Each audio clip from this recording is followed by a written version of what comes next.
রাস্তায় কোথাও গাড়ি দাঁড় করিয়েছিলে তুমি? সিগন্যালে দাঁড়িয়েছিলাম একবার, ব্যাস, আর কোথাও নয়। যদি সিগন্যালেও কেউ গুলি চালায় কিংবা অন্য কোথা থেকেও যদি গুলি চালায়, তাহলে এম করার সময় তো টাইম লাগবে। তাহলে কেউ গুলি মারতে কাউকে দেখলো না কি করে? হ্যালো, হ্যাঁ স্যার, ঠিক আছে স্যার, আমরা পৌঁছাচ্ছি। কি হয়েছে? এসিপি স্যারের ফোন ছিল, আর একটা লাশ পাওয়া গেছে কামরি ব্রিজের নিচে।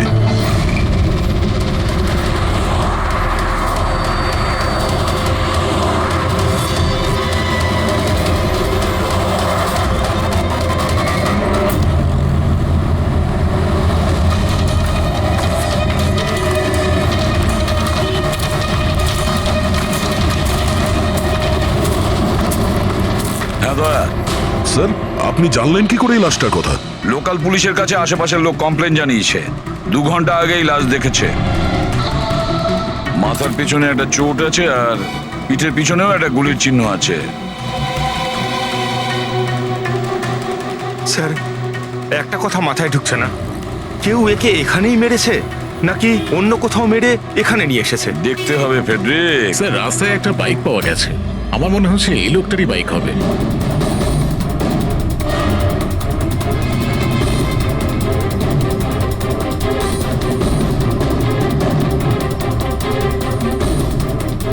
Skid mark. স্যার, মনে হচ্ছে এই লোকটা বাইকে যাচ্ছিল, কেউ পেছন থেকে গুলি করে দিয়েছে। ডিসব্যালেন্স হয়ে গেছে, গাড়ি বাইক স্কিড হয়ে এখানে কারোর সঙ্গে ধাক্কা লাগিয়েছে, আর ওর বডি এখানে নিচে পড়ে গেছে। মাথায় চোট ওই সময় লেগেছে স্যার।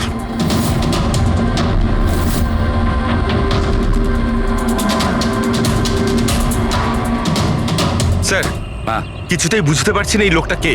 এর কোনো রকম আইডেন্টিফিকেশন নেই। আমি মিসিং পার্সনস ব্যুরোতে জিজ্ঞেস করে দেখবো কি? ফেডরিক, এত তাড়াতাড়ি কেউ মিসিং পার্সনস ব্যুরোতে রিপোর্ট করে না। একটা কাজ করো, আরটিওতে গিয়ে এই বাইকের রেজিস্ট্রেশন চেক করো। ওখানেই সমস্ত ডিটেলস পাওয়া যাবে যে মালিক কে। ওই কেসটার ব্যাপারে কি হলো কিছু জানতে পারলে? না স্যার, খুব অদ্ভুত কেস। বুঝতে পারছি না গুলি কে চালিয়েছে আর কোথা থেকে। পুরো এলাকাটা খুঁজে দেখেছি স্যার, কিন্তু কিচ্ছু পাইনি। ট্রাফিক পুলিশরা কি বলছে? স্যার, ট্রাফিক পুলিশ, ওখানে দোকানদার যারা দাঁড়িয়ে ছিল তাদের সবাইকে জিজ্ঞেস করেছি, কেউ খুনির ব্যাপারে কিচ্ছু জানে না। তাহলে সূচির ওপর গুলি চললো কোথা থেকে? দেখতে হবে। স্যার, আমি বলেছি তো আপনাদের, আমি জানি না সূচির গুলি কখন লাগলো, কিভাবে লাগলো। আশুতোষ, দীনেশ, মিহিকা, সূচির খুব কাছের না তোমরা তিনজন, কি তাই তো?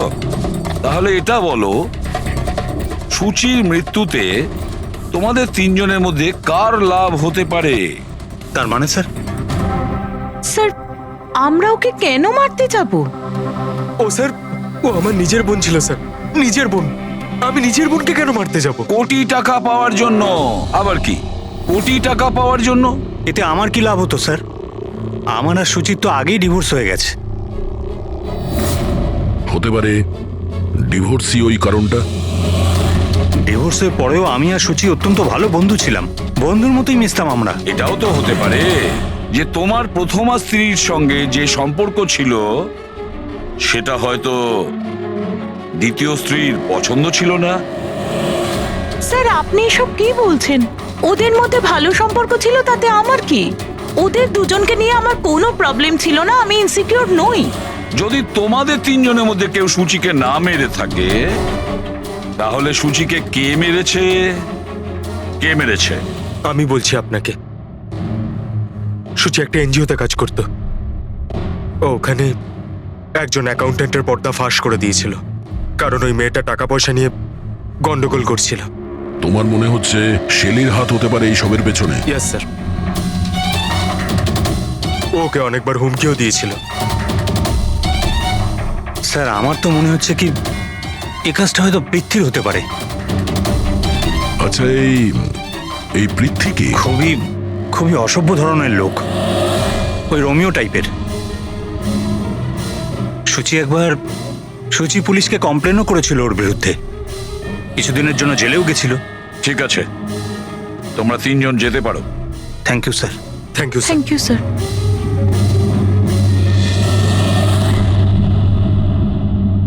স্যার, তিনজনকেই বিশ্বাস হচ্ছে না। এই তিনজনের ওপর কড়া নজর রাখো। আর দয়া, স্যার শেলি আর পৃথ্বী, ওদের দুজনকে বিউরোতে ডাকো। স্যার, হ্যাঁ, আরটিও থেকে বাইকের মালিকের খবর পেয়ে গেছি। স্যার পৃথ্বী আর শেলির ফোন আনরিচেবল আসছে, তাই আমি ফ্রেডিকে বলেছি ওদের মোবাইল ফোনটা ট্রেস করতে। এ তো আমাদের ডেলিভারি বয় বিবেক। স্যার আমাদের বাইক তো ওই চালাতো। স্যার ওকে কে মেরে দিল? সেটা খোঁজারই চেষ্টা করছি। আচ্ছা, এই বিবেকের কারোর সঙ্গে কোনো শত্রুতা ছিল কি? না স্যার, ও তো খুবই সাদাসিধে ভালো ছেলে ছিল। কবে থেকে কাজ করছিল এখানে? গত 1 মাস ধরে রাজস্থান থেকে এসেছিল, খুব পরিশ্রমী ছিল। স্যার ও তো শহরে কাউকে চিনতও না। এ কোথায় যাচ্ছিল ডেলিভারি করতে? কোথাও নয় স্যার, আজ তো ওর ছুটি ছিল, ওই জন্য আমার বাইক নিয়ে ঘুরতে বেরিয়েছিল। আচ্ছা, ওর বাড়ির অ্যাড্রেস দিতে পারবেন? স্যার ওর বাড়ির অ্যাড্রেস তো নেই, ও এই দোকানেই শুতো। আচ্ছা, জিনিসপত্র কিছু? স্যার এই ওর একটা বাক্স আছে। এটা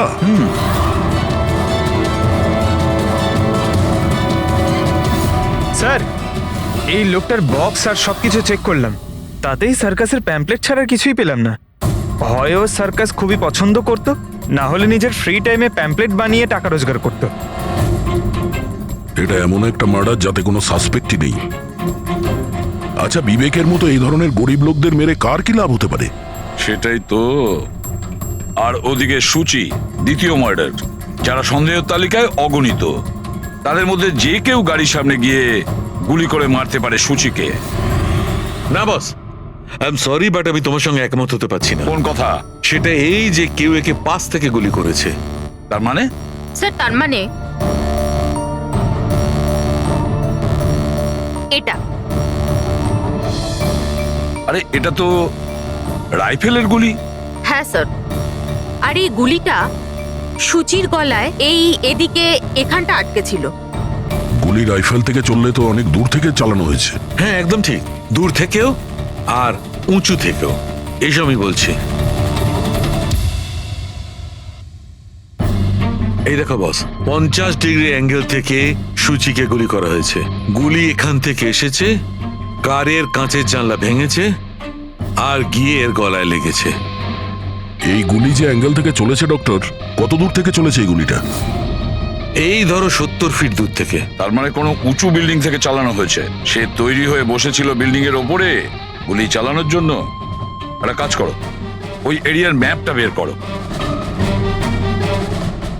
গুলি গাড়ির বাঁদিক থেকে এসেছিল, আর বাঁদিকে প্রায় অনেকগুলো এরকম বিল্ডিং আর হাই রাইজ টাওয়ার আছে স্যার। যে জায়গায় ওদের দুজনে ঝগড়া হয়েছিল সেখান থেকে সূচির লাশ যেখানে পাওয়া গেছে, তার মধ্যে প্রায় 15 থেকে 20টা টাওয়ার আছে। এর মধ্যেই কোনো একটা বিল্ডিং থেকে গুলি চালানো হয়েছে।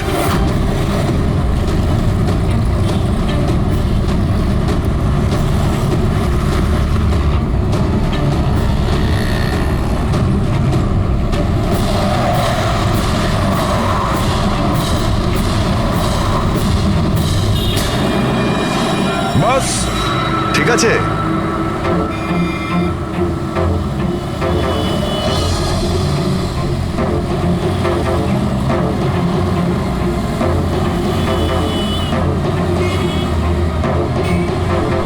এই অভিজিৎ স্যারের হাতে ওটা কি?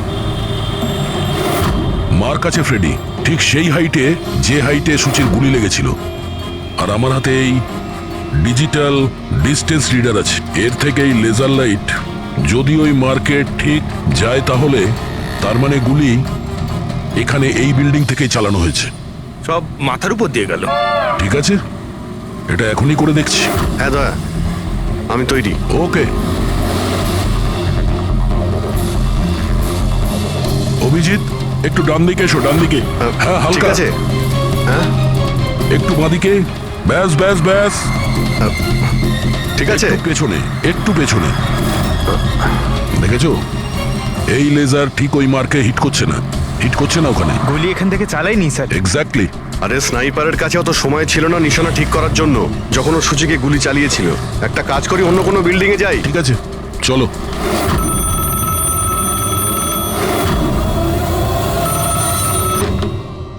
হ্যালো। হ্যাঁ হ্যালো। আচ্ছা, এটা কি ফ্যান্টাসি সার্কাস জয়পুর রাজস্থানের অফিস?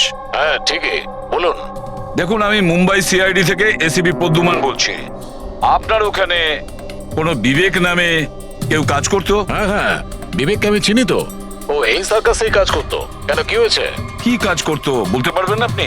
দেখুন স্যার, আপনার সঙ্গে সারাদিন ফোনে কথা বললে আমার শো ক্যান্সেল হয়ে যাবে। আমি আপনার কথা আমার মালিককে বলে দিচ্ছি, উনি আপনাকে ফোন করে নেবেন, ঠিক আছে? হ্যালো,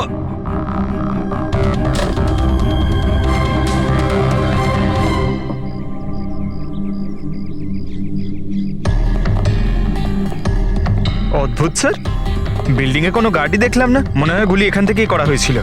দেখছি। হ্যাঁ অভিজিৎ, রেডি আছো?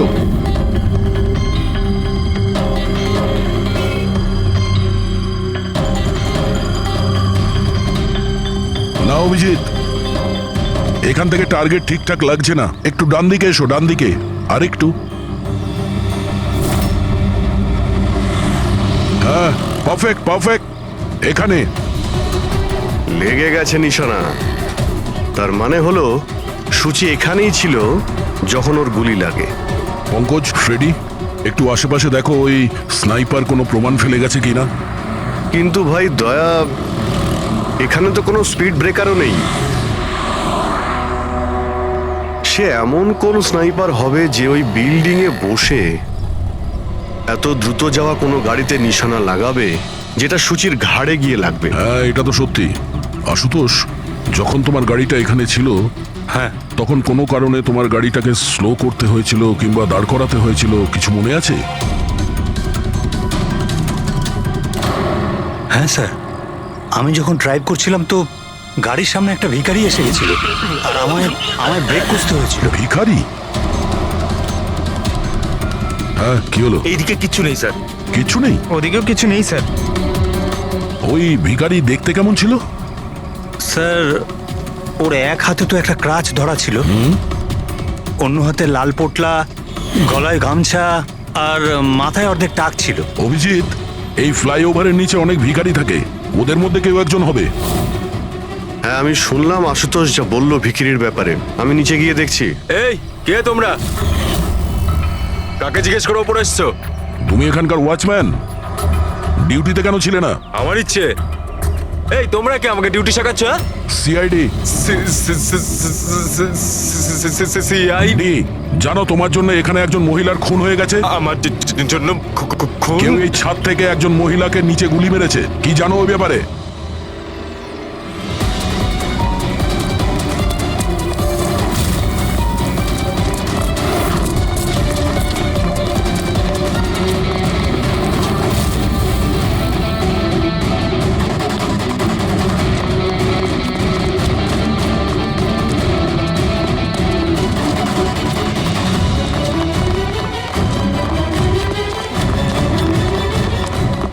এই দাঁড়া বলছি।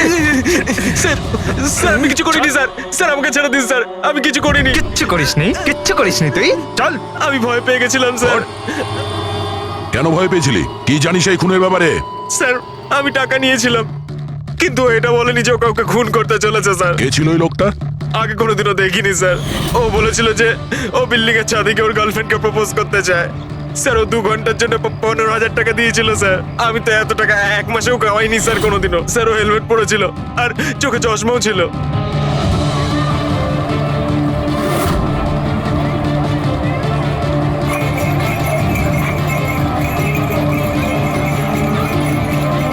আরে ভাই শোনো। ও দাদা, আচ্ছা এখানে এমন কাউকে তোমরা দেখেছো যে মাথায় লাল গামছা বাঁধে, লাল রঙের একটা বোঁচকা আছে আর লাঠির সাহায্যে হাঁটেও? আরে দাদা শোনো, এমন কাউকে দেখেছো যে মাথায় লাল রঙের গামছা বাঁধে, লাল রঙের একটা বোঁচকাও রাখে আর খুঁড়িয়ে খুঁড়িয়ে হাঁটে? দেখোনি?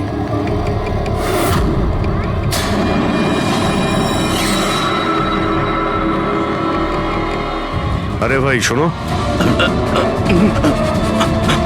আরে ভাই শোনো, একটু কথা আছে। এই যে, আরে এই, কি করছো ভাই? দাঁড়াও। আরে ভাই দাঁড়াও।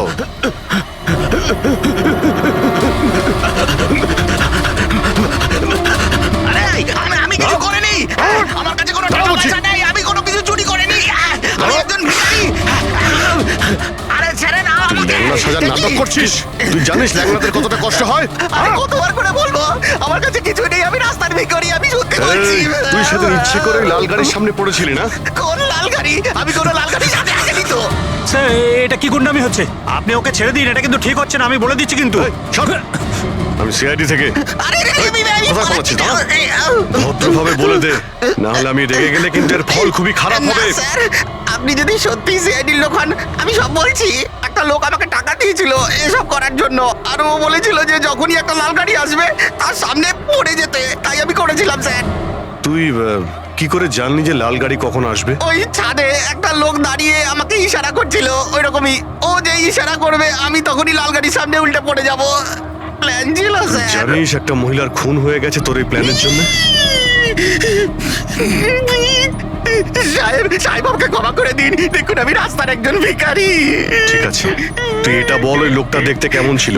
ওই স্যার ও হেলমেট পরেছিল, মোটরসাইকেলে এসেছিল, আমি তো ওর মুখটা দেখতেই পাইনি। আরে ভাই কিছু তো দেখেছিলি, কিছু তো শুনেছিলি। ওর একটা ফোন এসেছিল, ফোনে বলছিল যে তাড়াতাড়ি দেখা করতে এসো, আর উত্তরে বললো যে আমি ওখানে পৌঁছচ্ছি। কোথায় কোথায় পৌঁছতে বলছিল, তোর মনে আছে কিছু? হ্যাঁ, মনে পড়েছে, ভান্ডুপ মিল। ভান্ডুপ মিল। ভান্ডুপ মিল।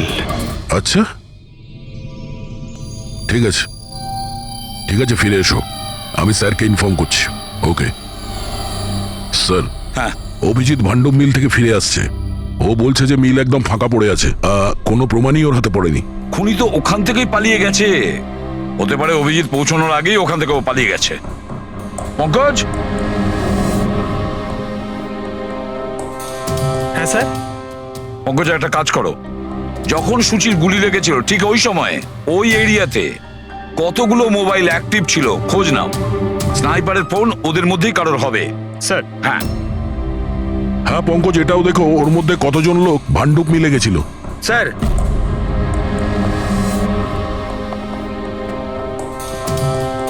স্যার এ হলো শৈলী, এনজিওর অ্যাকাউন্টেন্ট। সুচি একটা এনজিওতে কাজ করত। ও ওখানে একজন অ্যাকাউন্টেন্টের পর্দা ফাঁস করে দিয়েছিল। আর এ হলো পৃথ্বী, যার বিরুদ্ধে সুচি রিপোর্ট লিখিয়েছিল। সুচি পুলিশে কমপ্লেনও করেছিল ওর বিরুদ্ধে, কিছুদিনের জন্য জেলেও গেছিল। আপনারা কি করে ভাবলেন যে সুচির মৃত্যুর জন্য আমি দায়ী? হ্যাঁ স্যার, আমিও তো এমন কিছুই করিনি। আমি তো কারোর মার্ডার করিনি স্যার। শেলি তোমার চাকরি চলে গেছিল সুচির জন্যে, আর তারপর থেকে তোমার এখনো পর্যন্ত কোনো চাকরি পাওইনি। ধার করে করে সংসারে খরচা চালাচ্ছ তুমি। হ্যাঁ, আর পৃথ্বী, এক সপ্তাহ তুমি জেলে ছিলে, নিজের এরিয়াতে তোমার খুব বদনাম হয়েছে, তাই তো? তো কি হয়েছে? যদি আমার কোনো বদনামের ভয় থাকতো তাহলে বাড়ি বদলে নিতাম, কারণ মার্ডার করতে যাবোই বা কেন আমি? আর স্যার এমনটা নয় যে আমি কোথাও চাকরি পাচ্ছি না। বলতে পারেন আমি আমার মতো কোথাও চাকরি পাচ্ছি না, এই জন্য আমি কোথাও জয়েন করছি না। আপনাদের আশুতোষ আর তার নতুন স্ত্রী, তাকে এসব প্রশ্ন করা উচিত। ওদের জীবন সুখী নয়, কিন্তু সবাইকে দেখিয়ে বেড়ায়। আশুতোষ তো সুচির কাছে ফিরে যেতে চাইছে, হয়তো ও নতুন স্ত্রীকে নিয়ে খুশি নয়, তাই। আর স্যার সুচির না ওর ভাইয়ের সাথেও বনিবনা ছিল না, সব সময় না ফোনে ঝগড়া করতে থাকতো। আচ্ছা, আর কি ব্যাপার নিয়ে ঝগড়া হতো এদের দুই ভাই বোনের মধ্যে? আসলে স্যার দিনেশ আশুতোষকে হুমকি দিয়েছিল ও সুচির থেকে দূরে থাকার জন্য, হয়তো সুচির এটা পছন্দ হয়নি। আর স্যার ও আমাকে আর একটা কথা বলেছিল, মেয়েকা হিংসে করে ওর আর আশুতোষের মেলামেশায়। 100% মনে হয় এদের মধ্যেই কেউ একজন ওকে মার্ডার করেছে। হ্যাঁ স্যার। আচ্ছা ঠিক আছে, যেতে পারো তোমরা দুজন, কিন্তু একটা কথা ভালো করে মনে রাখবে, যতক্ষণ না আমাদের ইনভেস্টিগেশন শেষ হচ্ছে তোমরা শহর ছেড়ে বাইরে যাবে না। এই কেসে কারোর কথার উপর ভরসাই করতে পারছি না স্যার, মনে হচ্ছে সবাই মিথ্যে কথা বলছে। হ্যাঁ, সে যেই হোক খুব বড় প্ল্যানিং করেছিল।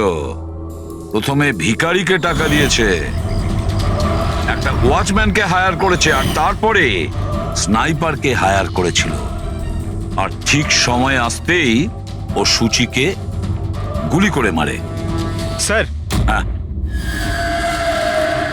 স্যার যে সময় ওর ওপর গুলি চালানো হয়েছিল স্যার, তখন ব্রিজের আশেপাশে 2000 লোকের মোবাইল অ্যাক্টিভ ছিল। তাহলে ওই সময় কোন মোবাইল ফোন পাণ্ডু মিলের দিকে গিয়েছিল? একটা নাম্বার গিয়েছিল, কিন্তু সেটা প্রাইভেট নাম্বার, তাই ট্র্যাক করতে পারিনি। আর কি বলতে পারো এই নম্বরের ব্যাপারে? এটাই স্যার, ওটা মিল অব্দি গেছিল কিন্তু দাঁড়ায়নি, ওটা সোজা কামরি ব্রিজের দিকে চলে গেছিল, আর ওখান থেকে সিগন্যাল পাওয়া যাচ্ছিল না। কামরি ব্রিজ? স্যার বিবেকের লাশটাও তো আমরা ওখানেই পেয়েছি, এটা কোনো কোইন্সিডেন্ট হতে পারে না? রাজস্থানে বিবেকের বাড়িতে ফোন করি, ওর ব্যাপারে পুলিশ কি ইনফরমেশন জোগাড় করলো জানতে হবে। দয়া, এই বিবেকও তো খুনি হতে পারে। কেউ বিবেককে খুন করে দিয়েছে? একজন খুনির খুন? অনেক কিছুই হতে পারে ফেডরিক।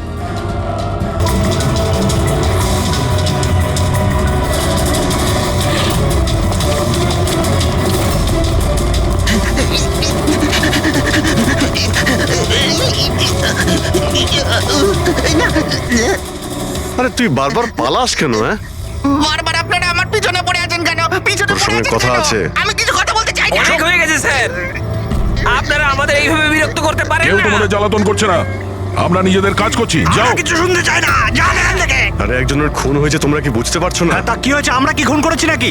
হ্যাঁ, আমরা গরিব মানুষ, ভিক্ষা করে খাই, তার মানে কি আপনারা আমাদের উপর দোষ দিয়ে দেবেন? হ্যাঁ, দেখুন না।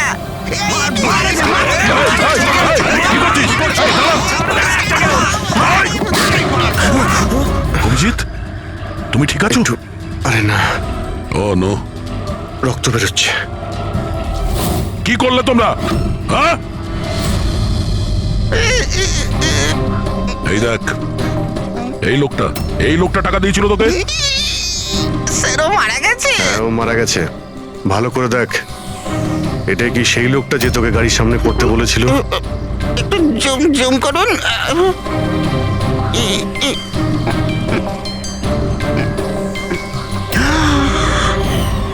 এমন ঘড়ি তো ও পড়েছিল। হতে পারে যে লোকটা একে টাকা দিয়েছে সেই প্রমাণটা লোপাট করার জন্য ওকেও মেরে দিয়েছে। চালায় বললাম আমি, ধরেছে তো ছাড়তে হ্যাঁ পঙ্কজ, চাইছে না। হ্যাঁ, আচ্ছা, ও ঠিক আছে, ঠিক আছে, ওকে ওকে, থ্যাংক ইউ। পঙ্কজের ফোন ছিল, বলছিল যে বিবেক রাজস্থানে কোনো সার্কাসে কাজ করত, নিশানাবাদ ছিল। 1 মাস আগেও সার্কাসের চাকরি ছেড়ে দিয়েছিল, বলেছিল মুম্বাইতে একটা বড় চাকরি পেয়েছে ও। আর হ্যাঁ, যাওয়ার সময় ওই রাইফেলটা ওটাও চুরি করে নিয়ে গেছিল। রাইফেল চুরি করে এনেছিল? হয়তো সুচির সুপারি নিয়ে এখানে এসেছিল, আর দোকানে এই জন্য কাজ করতো যাতে ওকে কেউ সন্দেহ না করে। হ্যাঁ, আর এই পুরো ষড়যন্ত্রের যে মাস্টার মাইন্ড, সে নিশ্চয়ই রাজস্থানে গেছিল বিবেককে সুপারি দেওয়ার জন্য। কে হতে পারে এই মাস্টার মাইন্ড, যাকে চোখের সামনে দেখেও ধরতে পারছি না?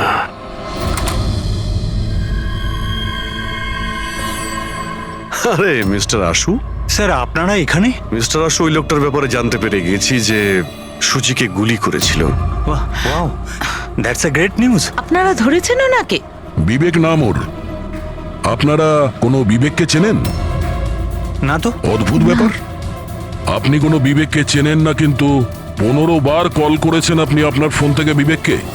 কি বলছেন? আমি যখন বলছি কোনো বিবেককে জানিই না, তাহলে আমি ওকে ফোন কেন করবো স্যার? শুধু এটাই নয়, ওর সঙ্গে দেখা করতে তুমি রাজস্থানেও গিয়েছিলে। সার্কাসে ওর গুলি চালানোর ক্ষমতাটা দেখে তোমার এত পছন্দ হয়েছিল যে সুচিকে মারার কন্ট্রাক্টও দিয়ে দিয়েছিল ওকে। 1 মিনিট স্যার, 1 মিনিট। এটা সত্যি যে একটা বিজনেস ট্রিপের জন্য আমি রাজস্থান গিয়েছিলাম, কিন্তু আমি কোনো সার্কাসে যাইনি স্যার। আর আমি যখন কোনো বিবেককে চিনি না, তো তাকে ফোন কেন করবো? তাহলে কি তোমার এই ফোন রেকর্ড মিথ্যে কথা বলছে? স্যার, এটা হতে পারে কি আমার ফোন থেকে অন্য কেউ ওকে ফোনটা করেছে আমার না থাকার সুযোগে। আচ্ছা, তাহলে কি আপনি আপনার ফোন যে কোনো জায়গাতে ফেলে রাখেন নাকি? না স্যার। হ্যাঁ ডক্টর। আচ্ছা ঠিক আছে ডক্টর, ওকে ডক্টর। ডক্টর সালুখের ফোন ছিল, আমাদের ফরেন্সিক ল্যাবে যেতে বলেছেন আশুতোষকে নিয়ে। বস, মেয়েটা এইখানে বসেছিল এই সিটে, আর এই অংশটা হচ্ছে সিটের পেছনের দিকটা, আর এটা হচ্ছে লিভার, যার দ্বারা সিটটা আগে পিছে হয়। আর এই লিভারটাকে জাম করে দেওয়া হয়েছিল, এই দেখো। লিভার জাম করে দিয়েছে? হ্যাঁ তাই তো। ব্যাস এইটুকুই স্যার, সেই জন্য আপনি আমাদেরকে ডেকে আনলেন? পঙ্কজ, তুমি একটু আমার কথাটা শোনো। সূত্র এইটা নয় যে লিভারটা আটকে দেওয়া হয়েছে, সূত্রটা এই যে এটাকে জেনে বুঝে আটকে দেওয়া হয়েছে। কিন্তু স্যার কেউ জেনে বুঝে সিটটাকে খারাপ করবে কেন? এটাও তো আমরাও ভাবছিলাম। আশুতোষ, তোমার এই গাড়ির সিট কবে থেকে এরকম হয়ে আছে? মানে কবে থেকে পেছনে আটকে আছে? স্যার পরশু রাত অবধি তো ঠিক ছিল, কিন্তু কাল সকালে যখন বেরোলাম তখন রিক্লাইন কাজ করছিল না। আমার হাতে ঠিক করার মতো অত সময় ছিল না বলে এমনিই বেরিয়ে গেলাম। ডক্টর সালুখে, সিটটা খারাপ হওয়া এই কেসটার সাথে কি সম্পর্ক? সম্পর্ক আছে ফ্রেডি। সম্পর্কটা হচ্ছে এইটা যে খুনি চাইছিল সিটটা পেছনে হেলে থাকে, সুচির পজিশনটা এইরকম থাকবে পেছনের দিকে। স্যার, ও যদি সামনে বসতো বা পেছনে বসতো তাতে খুনির কি এসে যায়? খুনির তো গুলি করারই ছিল। পঙ্কজ, তুমি এক কাজ করো, এখানে তুমি গাড়ির সিটটায় বসো। সারিকা, তুমি সুচির জায়গায় বসো। এবার ধরে নাও আমি সুচি, আমি যখন এই সিটটায় বসেছিলাম তখন আমার মাথাটা এরকম ছিল। বস, সুচির এইভাবে বসার সুবিধাটা খুনি তখনই পাবে যখন ওর এম সুচি নয়, ড্রাইভিং সিটে বসা লোকটি হবে, মানে আশুতোষ হওয়ার কথা। কিন্তু আশুতোষকে কোনো কারণে খুব ব্রেক চাপতে হয়, ব্রেকের কারণে ঝটকা লাগে, আর সেই ঝটকায় সুচি ঝুঁকে যায়। আর বস, আশুতোষকে লাগার পরিবর্তে সুচির গুলি লাগে। স্যার তার মানে আশুতোষ খুনি নয়, কিন্তু কেউ ওর খুন করতে চাইছিল। দয়া,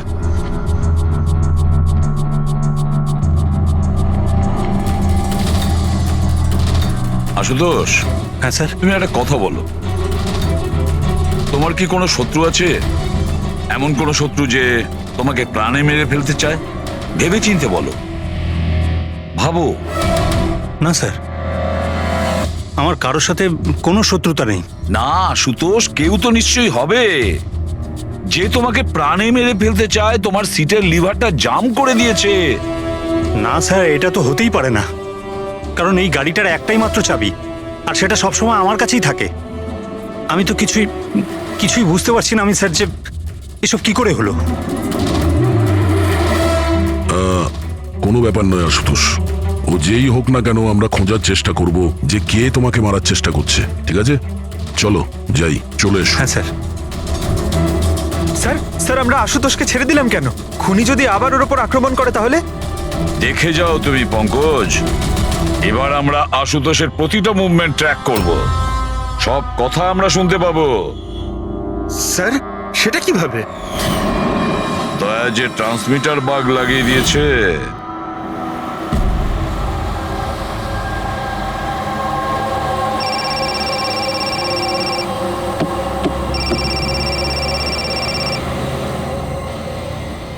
হ্যালো, হ্যাঁ বলো। আচ্ছা, ওকে চলে এসো বাড়িতে। ওখানে? কিন্তু ওই জায়গাটা তো বন্ধ না? ঠিক আছে, আসছি।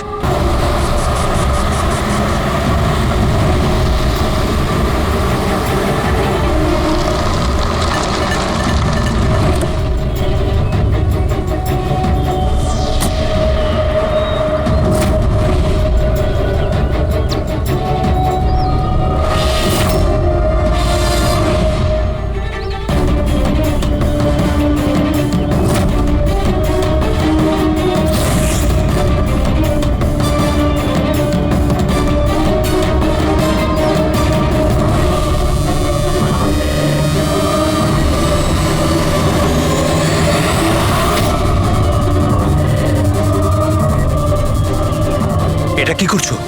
গান?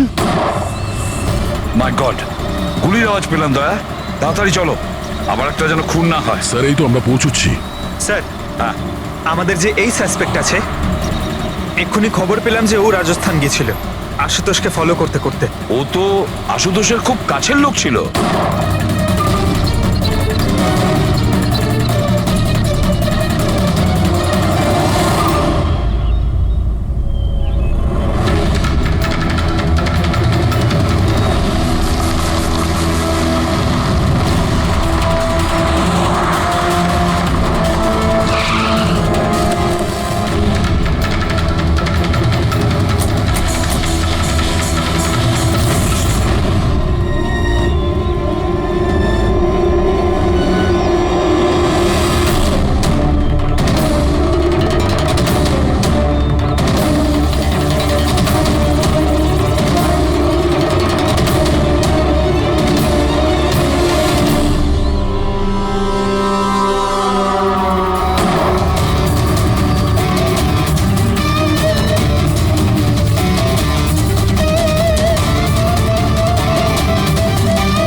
দিনেশ, স্যার আমি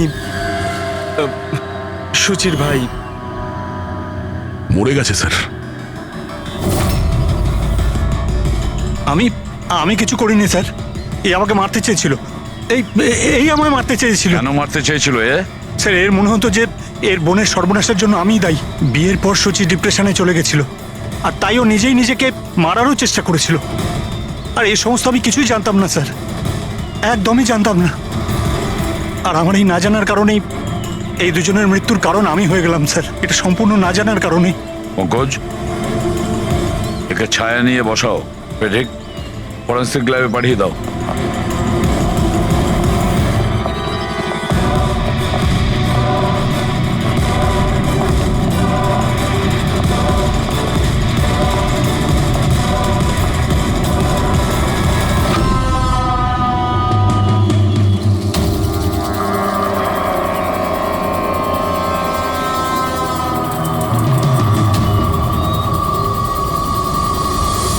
গল্পে একটা নতুন টুইস্ট।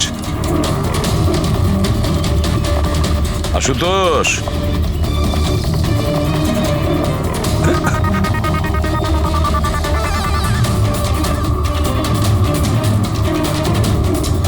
এটা কি চেনো? না স্যার, আমি ঠিক জানি না। জানো না? এক্ষুনি জেনে যাবে। পঙ্কজ, চেক করো ওকে। কিন্তু কেন? হাত উঁচু করুন, জানতে পেরে যাবেন আপনি। স্যার আমি তো কিচ্ছু করিনি, আমি নিরপরাধ। আপনারা কেন আমার তল্লাশি নিচ্ছেন? আমার কথা বিশ্বাস করুন স্যার, আমার কাছে কিচ্ছু।